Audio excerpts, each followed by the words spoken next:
असीम अनुकंपा होती है, बड़ी कृपा जब होती है, जन्म जन्मांतर की जब पुण्य स्वीकृत एकत्रित होते हैं, तब ये श्रीमद् भागवत कथा श्रवण करने का लाभ मानव को प्राप्त हो पाता है।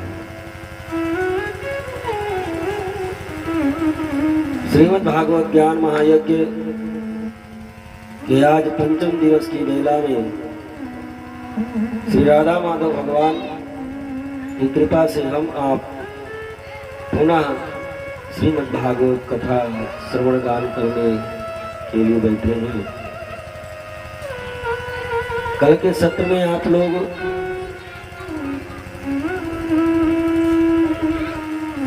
परात्पर पारम परमेश्वर परमात्मा भगवान कृष्ण के जन्म की कथा, जन्म उत्सव बड़े धूमधाम से मनाए।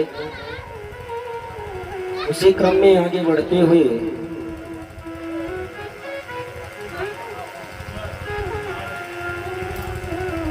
नंद बाबा जन्म उत्सव मनाने के बाद में मन में विचार किए कि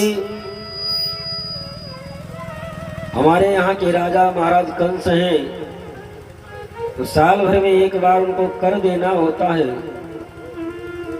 चल करके कर भी दे आऊं और अपने लाला के लिए अपने राजा से आशीर्वाद भी ले आऊं।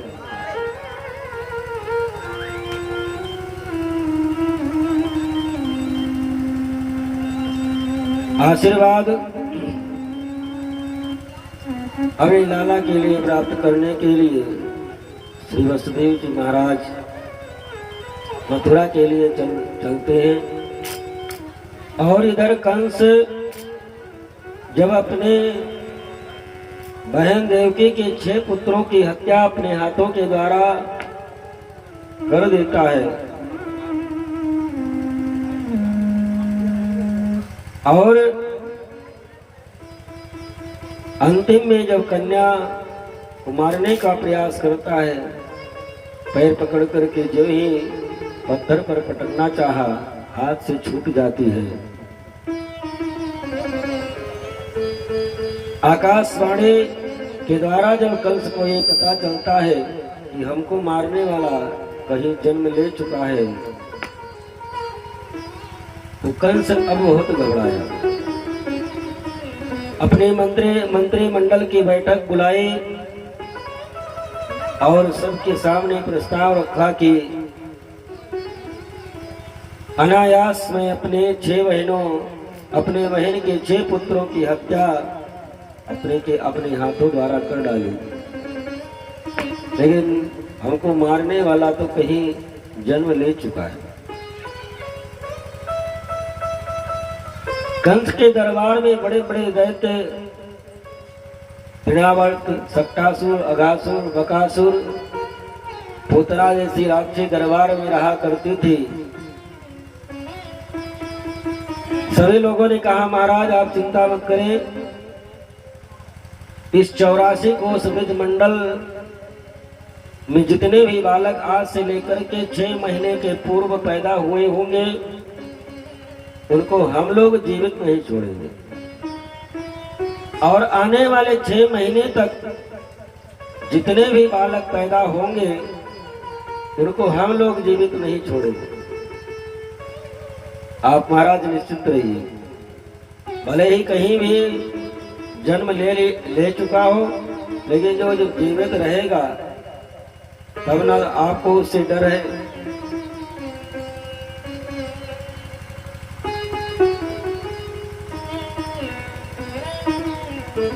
उन सभा में एक पुतना थी जो हजारों हाथियों का बल रखने वाली। इंदिरा मौसी ने कहा कि महाराज आप चिंता मत करें, मैं तो वैसे पहले भी हजारों बालकों की हत्या कर चुकी हूँ।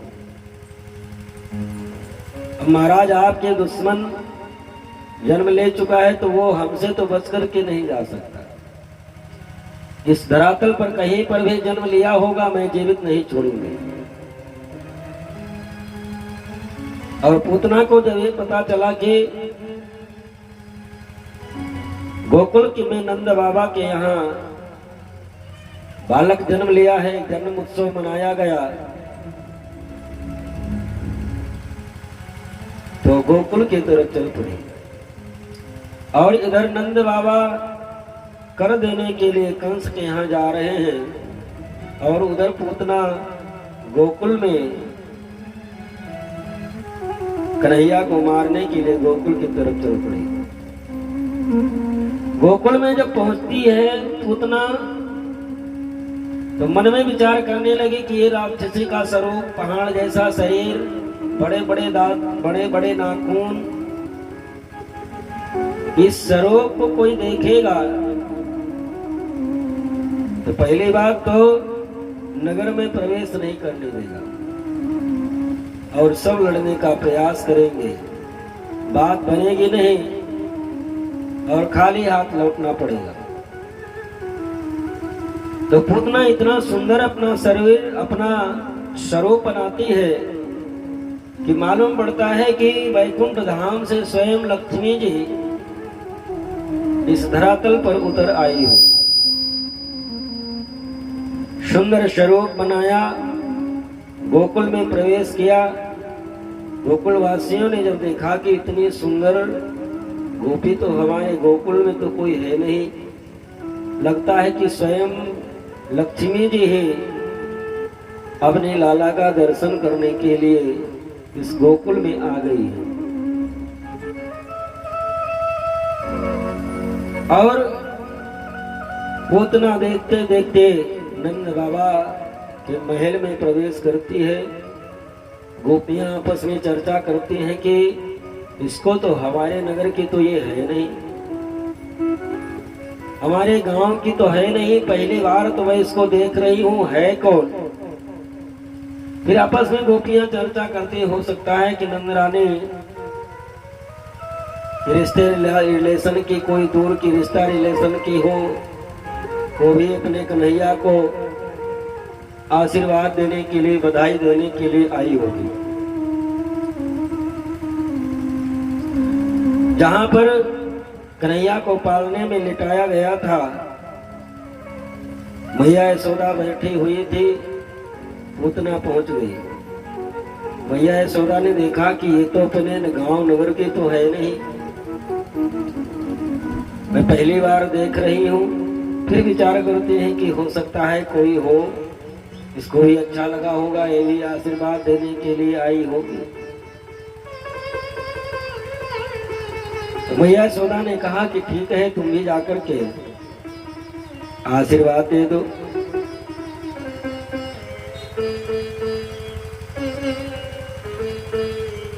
जब पूतना भगवान के पालने के पास में पहुंची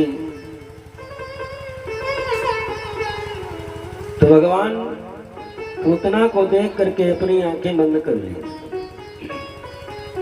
विबोधितां बालकमालिकागृहम्,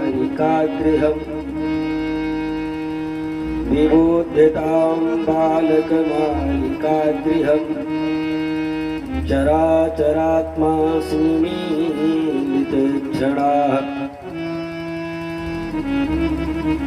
भगवान ने अपनी आंखें बंद कर ली। राजा परीक्षित ने सुखदेव जी महाराज से पूछा कि महाराज, पूतना को देख करके भगवान ने क्यों आंखें बंद कर ली? श्री सुखदेव जी महाराज कहते हैं कि राजन, भगवान ने शायद अपनी आंखें इसलिए बंद कर ली कि भगवान मन में आंख बंद करके ये देखना चाहते हैं कि इस जन्म में तो कोई इसने सुकृत, कोई पुण्य, कोई ऐसा किया नहीं, हजारों बालकों की हत्या करने वाली राक्षसी, लेकिन ये हमारे सन्मुख आ गई है, तो इसका उद्धार तो करना ही पड़ेगा। तो आंख बंद करके देख रहे हैं कि पूर्व जन्म में कोई पुण्य, कोई सुकृत किया हो, जिसके फल स्वरूप इसको कौन सी गति प्रदान की जाए। और वैसे भी परमात्मा का तो संकल्प है सन्मुख होई जीव मोहि जबहि, सन्मुख होई जीव मोहि जबहि, जन्म कोटि अगना सहित वही। परमात्मा का तो संकल्प है कि कोई कितना भी बड़ा पापी हो, कितना भी दुराचारी हो, लेकिन एक बार यदि वो हमारे सन्मुख आ जाए तो एक जन्म के पाप की बात क्या, उसके करोड़ों जन्म के पाप को समाप्त करने की सामर्थ्य शक्ति हमें है। तो भगवान मन में विचार आंख इसलिए बंद कर लिए कि भले ही ये हजारों बालकों की हत्या करने वाली पापनी है, लेकिन अब सन्मुख आ गई है तो इसके पाप तो वैसे ही समाप्त हो गए, लेकिन इसको कौन सी सद्गति देना है, पूर्व जन्म में कोई ऐसा कौन सा ऐसा सुकृत किया है जिसके फल स्वरूप ये हमारे सन्मुख आई है। इसलिए भगवान आंख बंद करके विचार करने लगे।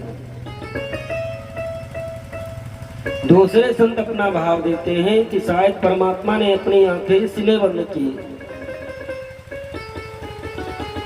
कि भगवान मन में विचार करने लगे कि हम आए थे तो गोकुल में माखन और मिश्री खाने के लिए, और पूतना मौसी पहले ही आ गई जहर पिलाने के लिए।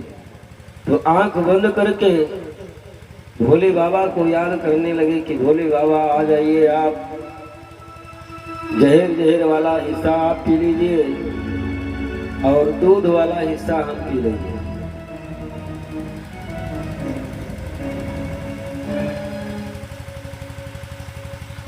एक संत भाव देते हैं कि विष भगवान का क्या बिगाड़ सकता। भगवान ने शायद अपनी आंखें इसलिए बंद कर ली कि भगवान की दोनों आंखें, एक सूर्य है एक चंद्रमा है। तो सूर्य चंद्रमा ने देखा कि ये हजारों बालकों की हत्या करने वाली पापनी बालाग्नि आई है और भगवान इसका उद्धार करेंगे, ऐसा ना हो हमारे ही लोग को भेज दे।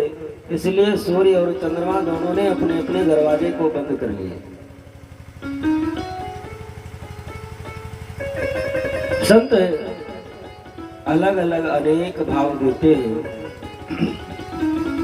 लेकिन पूतना भगवान को गोदी में उठाई और अपने जहर लगे हुए स्तन को भगवान के मुख में डाला, और भगवान पहले विष का पान करते हैं, फिर दुग्ध का पान करते हैं, और इसके बाद में उसके प्राण को जब पीने लगे तो प्राण निकलते समय पीड़ा बहुत होती है। उसको अब लगा कि अब हमारी मृत्यु समीप आ गई है। तो पूतना मन में विचार करती है कि मैं जिस कार्य के लिए आई थी वो कार्य कर भी नहीं पाऊंगी, और महाराज तक संदेशा भी लेकर के नहीं जा सकते कि महाराज आपका काल गोकुल में ही जन्म लिया है। तो अभी जब तक प्राण सुरक्षित हैं तो क्यों ना इसी बालक को ही महाराज तक पहुंचा दूं। पूतना अपने स्वरूप में आ गई और आकाश मार्ग से लेकर के ज्यों ही उड़ना चाहिए, लेकिन भगवान जब उसके प्राण को जब तीरे लगे जोर जोर से चिल्लाई, सामुंचालमिति प्रभासिणे निस्वीड्यमाना खिल देव मर्मणे, जोर जोर से चिल्लाई हमें छोड़ दो छोड़ दो। कन्हैया ने कहा कि मौसी जी हमको तो पकड़ना ही आता है, हमको छोड़ना नहीं आता। जिसको हम पहली बार पकड़ते नहीं किसी को, और जिसको एक बार पकड़ लेते हैं फिर छोड़ते नहीं। और जब ही आकाश मार्ग से लेकर के जाने का प्रयास करती है, भगवान उसके प्राणों का हरण कर लेते हैं, और गोकुल के बाहर इतना उसका भयंकर शरीर था कि उसके जब पृथ्वी पर गिरती है, गिरने की आवाज बहुत दूर तक गई। सभी गोकुलवासी जिधर से गिरने की आवाज हुई थी उधर ही दौड़े और जब आकर के देखते क्या है, एक विकराल राक्षसी पहाड़ जैसी पड़ी हुई है और उसके सीने पर कन्हैया खेल रहे हैं। ग्वाल वालों ने दौड़ करके कन्हैया को गोदी उठाया, मैया यशोदा एक गोदी में दिया और वो इतनी विकराल उसका शरीर था कि सैकड़ों की गिरने पर सैकड़ों की संख्या में पेड़ टूट गए।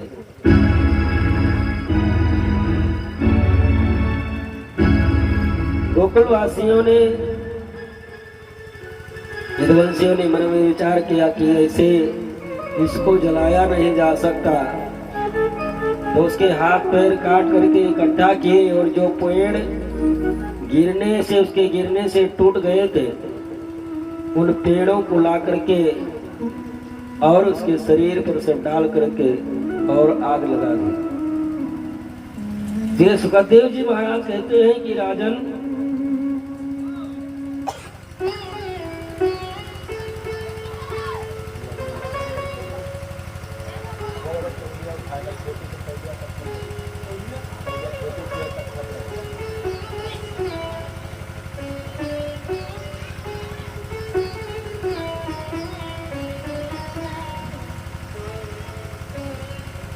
श्री सुखदेव जी महाराज कहते हैं कि जब पूतना को गोकुलवासियों ने जलाया तो उसके शरीर से इतनी सुगंधि निकली कि पूरा गोकुल और ब्रज मंडल का वातावरण सुगंधित हो गया। राजा परीक्षित ने कहा कि महाराज, जो हजारों बालकों की हत्या करने वाले राक्षस से पूतना, उसको जलाने के बाद में उसके शरीर से तो दुर्गंधी निकलनी चाहिए थी, और महाराज कैसे उसके शरीर से इतनी सुगंधी क्यों निकली?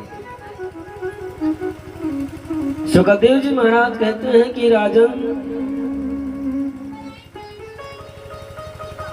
आश्चर्य की बात यह नहीं है कि उसके शरीर को जलाने पर उसके शरीर से सुगंधी निकली। आश्चर्य की बात यह है कि जो सदगति देवकी और यशोदा को कई वर्षों के बाद में भगवान ने प्रदान की, वो सदगति पूतना को भगवान पहले ही प्रदान कर दिया। पूतना लोक बालघनी, पूतना लोक बालघनी, राक्षसी रुधिरासनः जिघांसयापि हरे, अस्तनं दत्त्वा सदामति। जो सदगति देवकी और यशोदा को कई वर्षों के बाद में मिले, वो सदगति भगवान ने पूतना को पहले ही प्रदान कर दिया, क्योंकि परमात्मा का तो संकल्प है कि तुम कितने भी बड़े पापी हो, चिंता मत करो कि हम पापी हैं, हम भगवान की शरण में कैसे जाएं, हमारा उद्धार कैसे होगा। परमात्मा कहता है कि तुम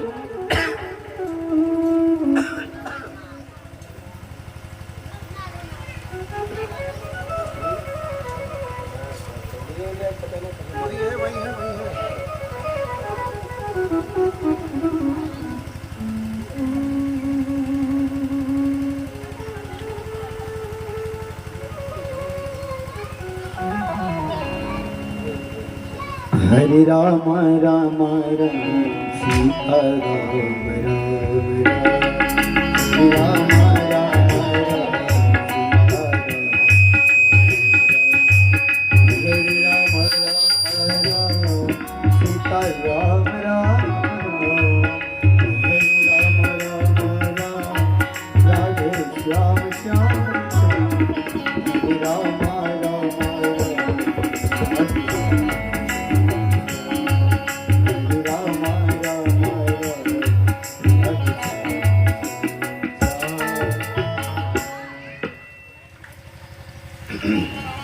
परमात्मा तो कहता है कि तुम जितने भी बड़े पापी हो,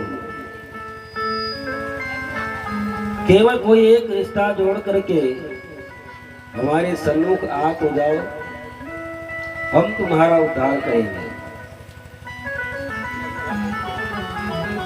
और भगवान को जिस रूप में स्मरण करोगे, भगवान को जिस रूप में भजोगे, भगवान से जैसा मिलना चाहोगे, परमात्मा तो उसी रूप में मिलेगा। जय सुखदेव जी महाराज कहते हैं कि ये पूतना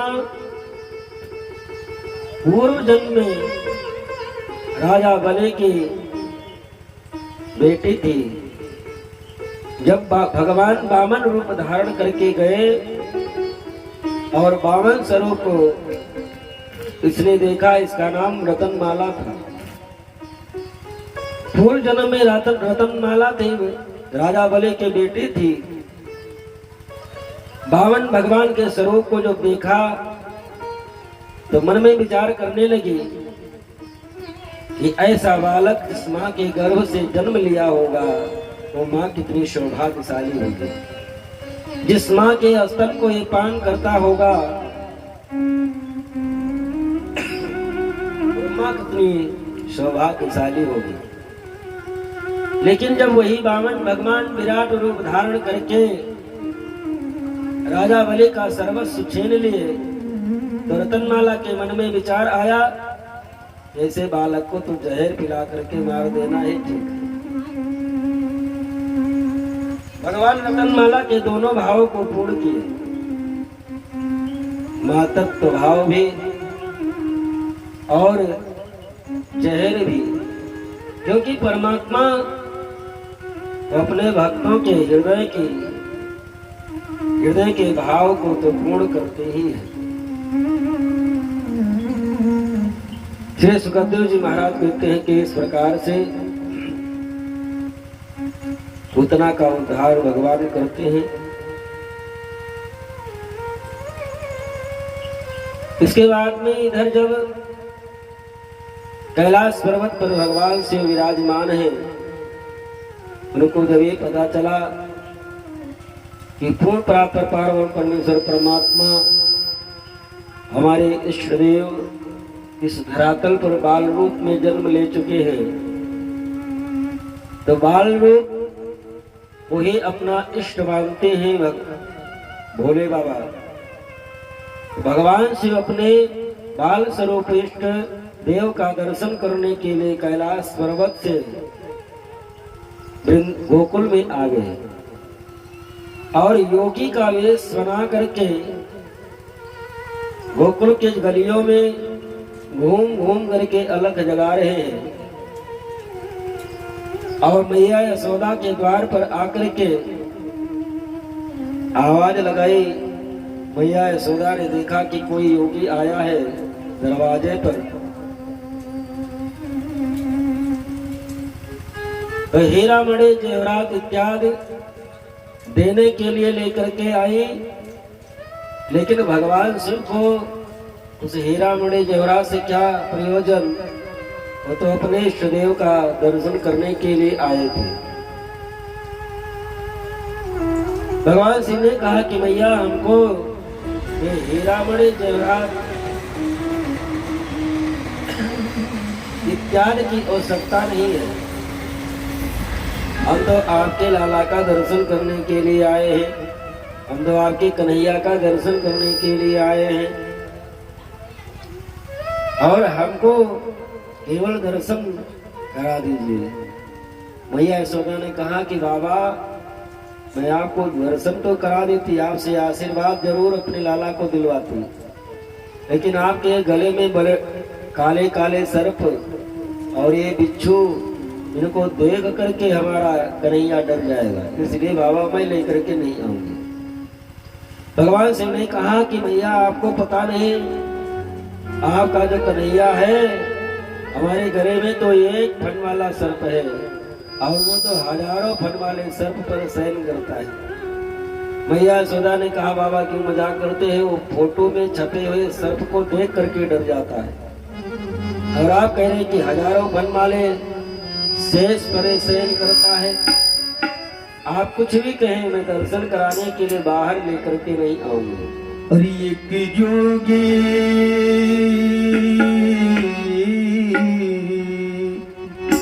एक जोगी आयो रे तेरो दयाल दिखा दे मुख लाल एक जोगी आयो रे तेरो द्वार दिखा दे मुख लाल दिखा दे मुख लाल दिखा दे मुख लाल वो तेरे पलने में तेरे पलने में तेरे पलने में पालने दिखा दे मुख लाल एक जोगी आयो